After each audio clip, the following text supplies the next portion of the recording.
Hey everyone, welcome back. We're doing a deep dive today into health and longevity. Specifically for men. Yeah, for guys like you listening who are ready to kind of level up their health. Reclaim dominion over their bodies and lives. Exactly, reclaim that dominion. You've got a fascinating collection of sources for this deep dive. Yeah, I went down the rabbit hole as usual. You know, we've got research studies, Oh yeah, historical examples, personal stories, even practical tips. it's a really amazing mix of stuff. I'm excited to dig in. Yeah, and there were some real surprises in there. I was gonna say some of the things I found were shocking. Like, did you know? What'd you find? There's research that suggests that men who regularly attend religious services have a lower risk of dying. That's interesting. And then on the other hand, there's evidence that overusing sunscreen could actually backfire How so? by blocking vitamin D production, which is so important for so many things. Yeah, I've heard that, conventional sunscreen advice is being challenged more and more these days. Yeah, it's really interesting. And then there's the whole fasting thing. Oh yeah, tell me about that. I mean, the idea that skipping meals could actually boost your metabolic rate Real? and even increase testosterone levels. Wow. It's pretty wild. It really goes against everything we've been told about dieting. It does, yeah. The conventional wisdom is that you gotta eat 6 small meals a day to keep your metabolism stoked. Right, stoke the fire.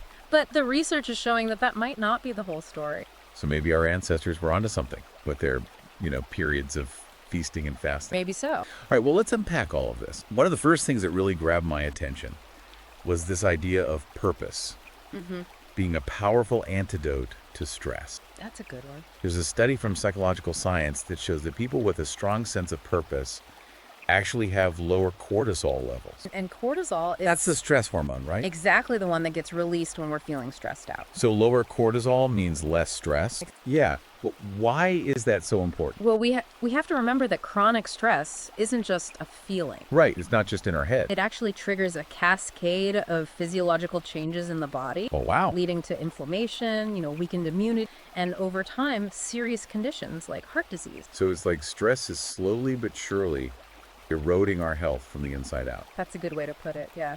And having a clear purpose in life can act as a kind of buffer, protecting you from those harmful effects. So it's not just about feeling good mentally, but it's also about safeguarding your physical health. Exactly. It's mind-body connection in action. I like that.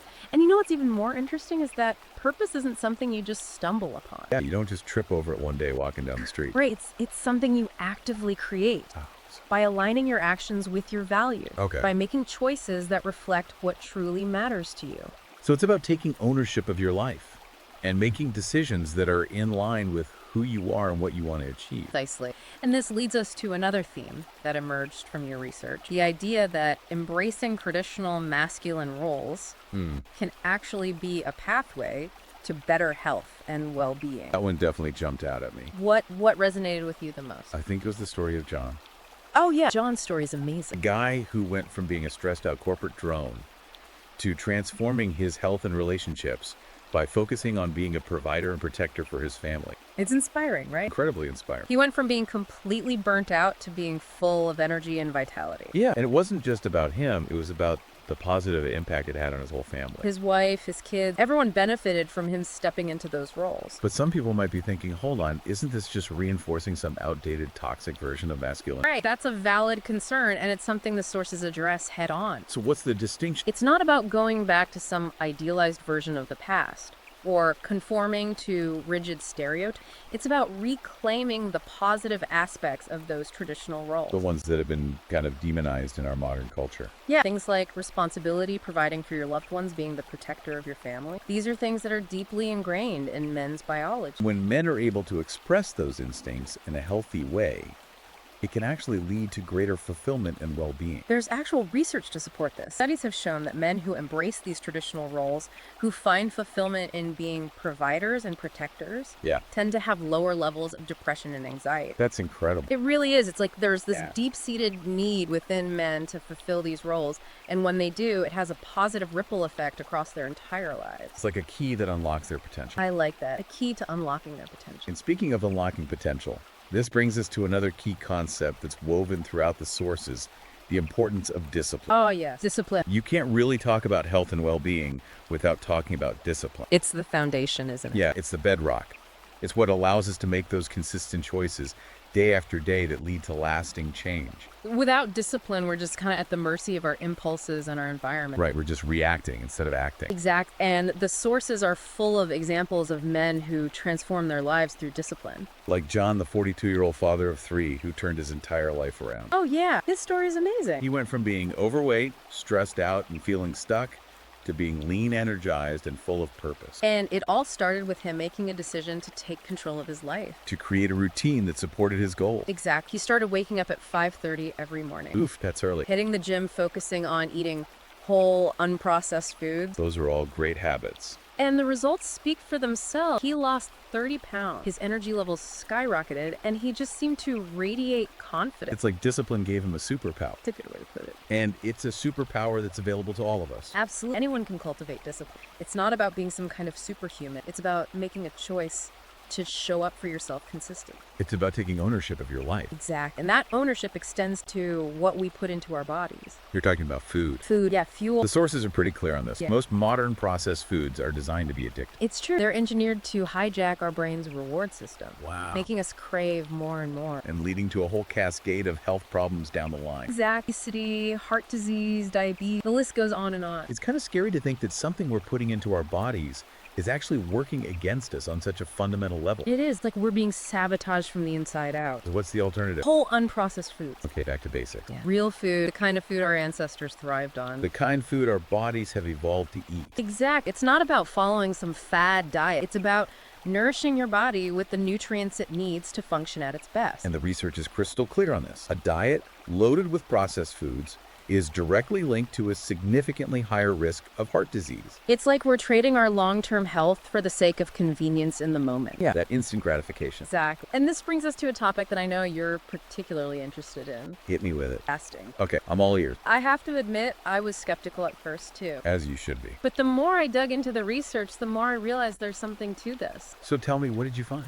Well, first of all, the idea that skipping meals could actually ramp up your metabolic rate and even boost testosterone levels. Yeah, I've heard about that. It's pretty mind-blowing, right? It is. It goes against everything we've been told about dieting. Right. But the science is increasingly showing that when done correctly, fasting can be an incredibly powerful tool for improving both physical and mental health. So it's not about starving yourself. It's about strategically depriving your body of food for a certain period of time. Exactly. And there are different approaches to fasting. You know, intermittent fasting, alternate day fasting, prolonged fasting. Right, there's a whole spectrum. It's about finding what works best for you and your goals. And working with a qualified healthcare professional, of course. Of course, never embark on any kind of extreme dietary change without consulting your doctor. Now, you mentioned testosterone, and I was really intrigued by the study from the Journal of Clinical Endocrinology and Metabolism that showed that fasting can actually increase testosterone production. That's a big one. Testosterone is so important for men's health. It's not just about building muscle or athletic performance. It's about energy levels, mood, libido, cognitive function. Yeah, it affects everything. And as men age, their testosterone levels naturally decline. Right. So finding ways to naturally boost testosterone is crucial for maintaining vitality and well-being. And it seems like fasting could be one of those ways. The research is certainly promising. There was also that story about the recovering alcoholic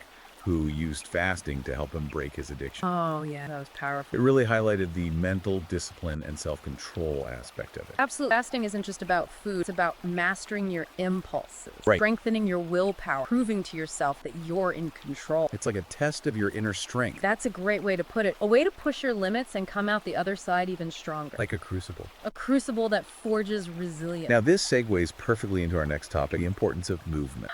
Movement. I love how the sources talk about movement as medicine. It really is the best medicine. It makes sense. Our bodies were designed to move. We're not meant to sit for hours on end. We're not supposed to be glued to our chairs staring at screens. And the modern lifestyle is so sedentary. It's really a radical departure from how humans have lived for the vast majority of our existence. We're seeing the consequences of that all around us. Soaring rates of chronic disease, plummeting testosterone levels, a whole host of mental and emotional health issues. It's like we're fighting against our own biology. We are. The research is overwhelmingly clear on this point. Movement is essential for preventing heart disease, diabetes, depression, even cognitive decline as we age. It's like a magic bullet. Or maybe it's just how we're supposed to live. Maybe that's a better way to put it. And it doesn't have to be complicated.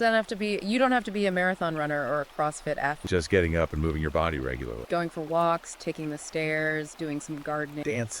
Yeah. Anything that gets your heart rate up and your blood flowing. And speaking of getting your heart rate up, that reminds me of Jack Land, The legend. a fitness icon who lived to be 96 years old. Incredible. He was still swimming handcuffed while towing boats at age 60.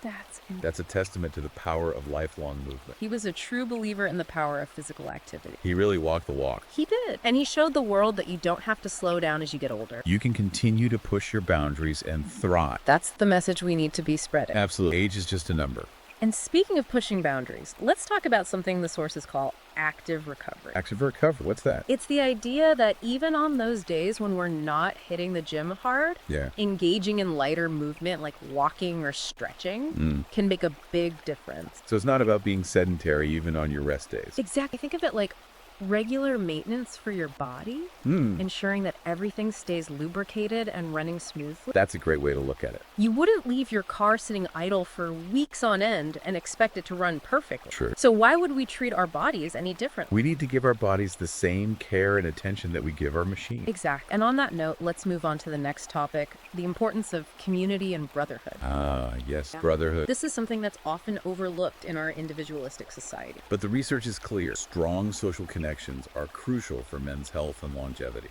There's that Harvard study that showed a strong correlation between strong social ties and a longer, healthier life. Yeah, it's hard to ignore that kind of evidence. It really underscores the fact that we as humans are social creatures. We're not meant to go it alone. We need connection, we need belonging, we need to feel like we're part of something bigger than ourselves.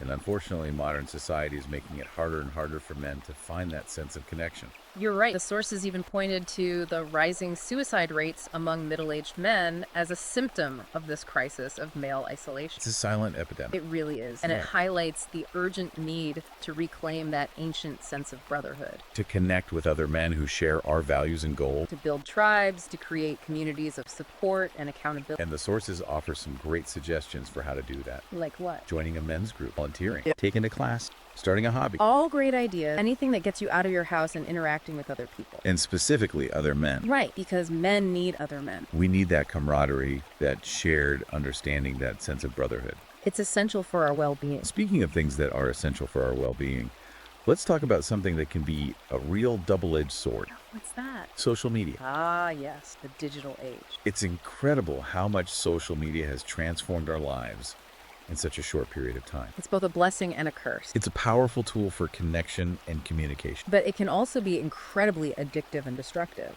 The sources I dug into really highlighted the potential dark side of social media. What? Things like information overload, perisonitis. Yeah, constantly comparing yourself to other people's highlight reel. Right. It's a recipe for anxiety and depression. It can really mess with your self-esteem. And then there's the whole issue of social media addiction. It's a real thing. People are spending hours on these platforms every day, Scrolling endlessly through their feeds. neglecting their real-world relationships. The research paints a pretty grim picture of the consequences. Excessive social media use is linked to increased feelings of loneliness, depression, anxiety, even body image issues. It's like we're trading real-world connections and genuine experiences for a curated, often fake version of reality. That's a great way to put it, the curated life. But it's not all doom and gloom. No, the sources offer some practical advice for how to use social media in a healthy way. Like what? Being mindful of your time, setting limits on your usage. Okay. Unfollowing accounts that make you feel bad about yourself. That's a good one. Curating your feed to include content that's positive and uplifting. So it's not about quitting social media altogether. It's about being intentional about how you use it. Exactly. It's about taking back control instead of letting it control you. And this brings us to the importance of traditional media and cultivating critical thinking skills. Ah, yes, the power of discernment. In this age of information overload, it's more important than ever to be able to think for ourselves, To be able to sift through the noise and separate truth from fiction. to question the narratives we're being fed. Exactly. And that's where traditional media comes in. You mean things like books, Books, magazines, newspapers, documentaries? Yeah. Carefully chosen sources of information that can help us broaden our perspectives and deepen our understanding of the world. But even with traditional media, we need to be discerning. Absolutely. We can't just blindly accept everything we read or hear. We need to be critical thinkers. We need to ask questions. questions. We need to seek out alternative perspective. We need to do our own research. And that's a skill that can be developed. It's like a muscle that gets stronger with use. So how do we cultivate our critical thinking muscles? By questioning everything. Really, everything. Everything, by being curious, by seeking out evidence, by not being afraid to challenge the status quo. It's about being intellectually honest. Exact. And it's not always easy. It can be uncomfortable. It can be, but it's worth it. Because the truth is out there. It is, and it's waiting to be discovered. And speaking of discovering the truth, let's dive into a fascinating exploration of history and the lessons we can learn from the lives of some truly remarkable figures. I'm ready. Let's do it. The individuals highlighted in the sources are a truly inspiring bunch. What do we have? Winston Churchill, The bulldog. Alexander the Great, The conqueror. Ernest Shackleton, The explorer. Joan of Arc, The warrior saint. Marie Curie. The scientist. These are people who faced incredible challenges and achieved remarkable things. They're larger-than-life figures, But they were also human beings, just like us. with their own strengths and weaknesses. And their stories offer valuable insights into the power of discipline, resilience, and purpose. They're role models for us. They show us what's possible. They inspire us to strive for greatness. Now, I want to talk specifically about Winston Churchill for a moment. Okay, what about him?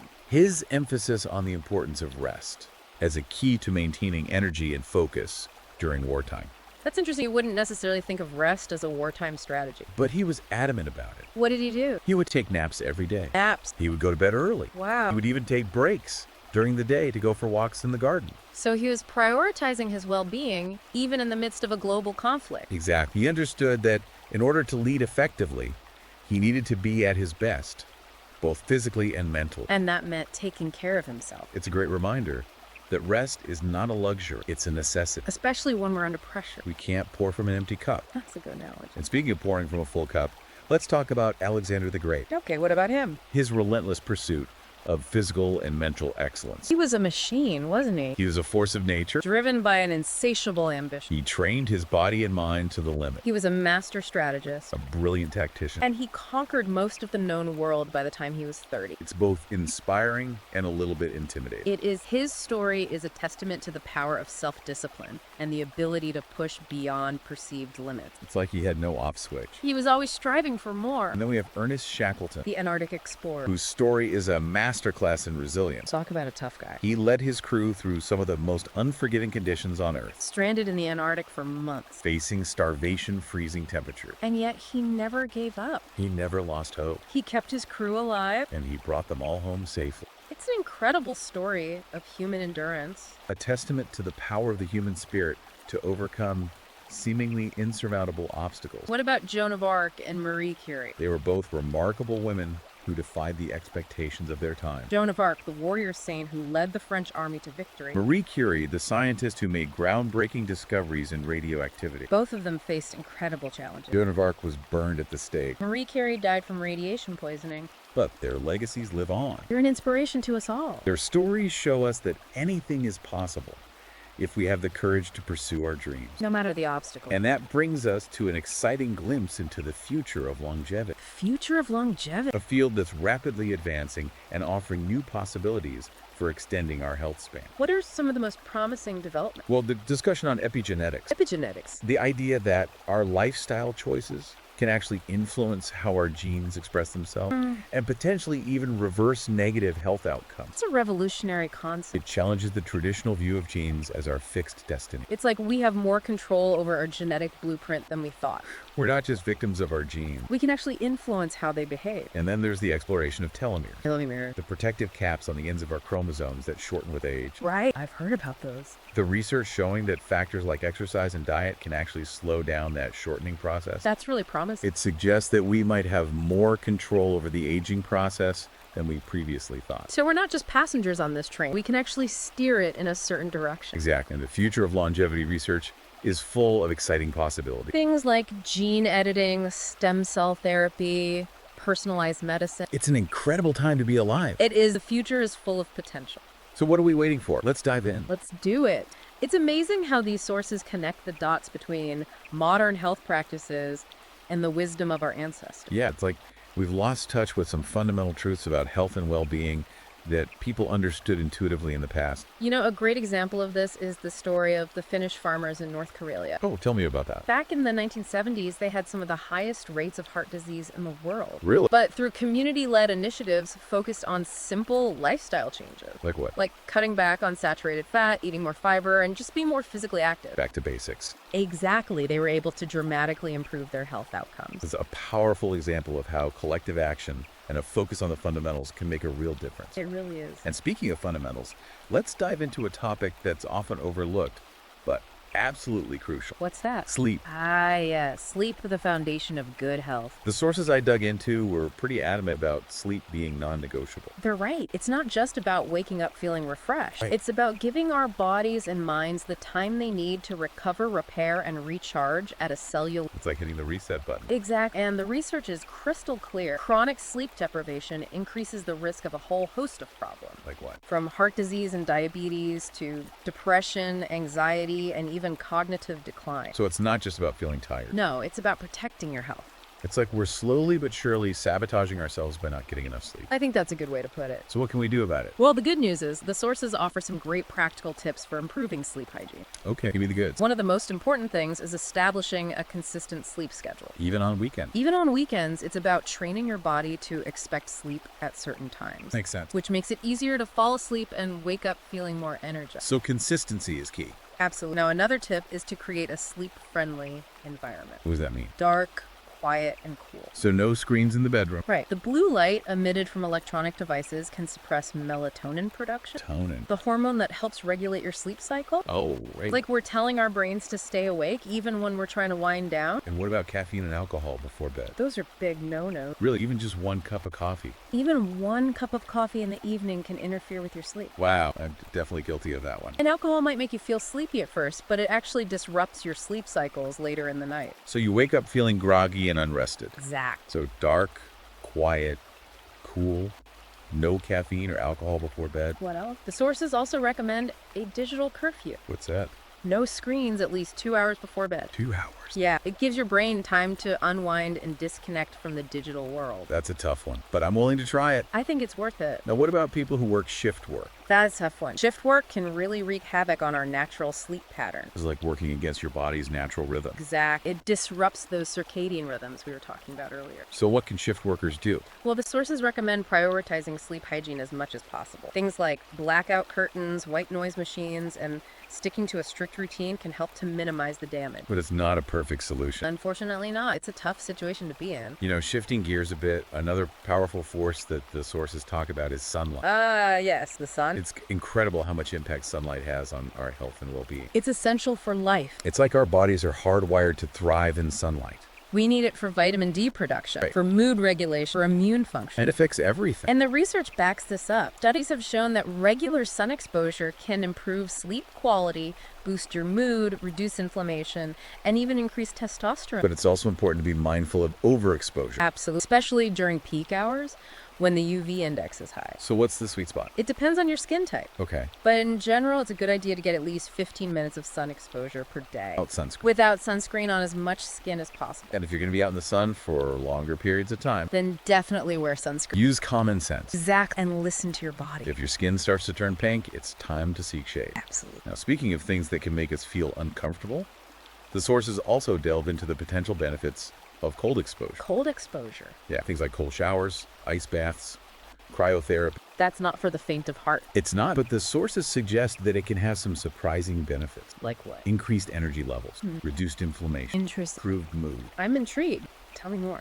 Well, one of the things that really stood out to me was the idea that cold exposure can actually make our bodies better at regulating temperature, Really? making us more resilient to both heat and cold. That's fascinating. It's like training your body to adapt to different environmental conditions. So we're not so wimpy. Exact. We're tougher, more adaptable. I like it.